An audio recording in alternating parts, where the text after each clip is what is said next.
mga bebe ko, Sunday morning ngayon, kaya dapat punta tayo sa church para mabawas-bawasan yung ating mga kasalanan, no?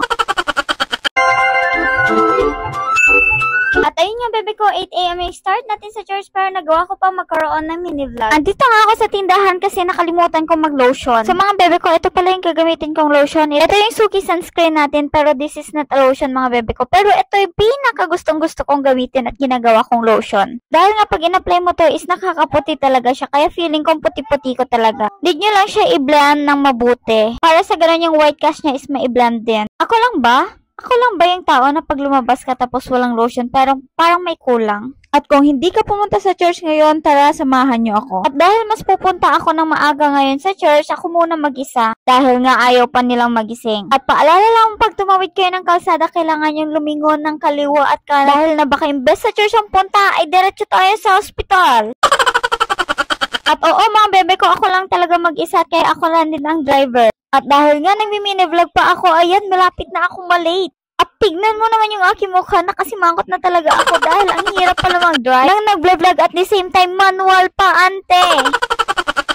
Nakarating na nga tayo at maglalakad lang tayo ng mga 3 minutes. At eto nga, may time pa talaga ako mag-video dahil hindi pa ako late. Patingin-tingin na lang muna dahil nahihiya na ako. Pero mga bebe ko, walang mangyayari talaga sa ating pag-uunahin natin ng hiya. At ayan, nakarating na ako dito sa ating CBCC Church of Cabagan, Isabela. By the way, ito nga pala ay Born Again Christian Church. Ayan nga, tamang-tama, hindi pa tayo nagsisimula. Kaya ito naman, may time pa ako mag-video-video dito. For the content muna ang ante para may maipost tayo.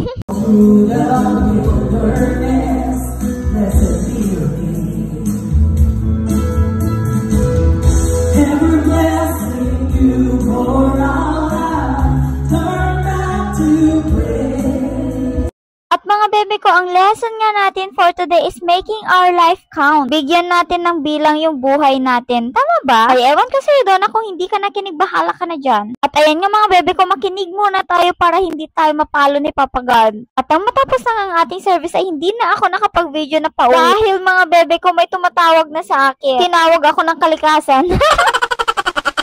Pero napakainit ang labas mga ante kaya naman tara nasa loob. So, wakas natapos na naman ang isang linggo at mga bebe ko. Kailangan din natin pumunta sa church kahit paminsan-minsan para hindi tayo masunog. Ayun lang, kaysa next Sunday punta ka ha.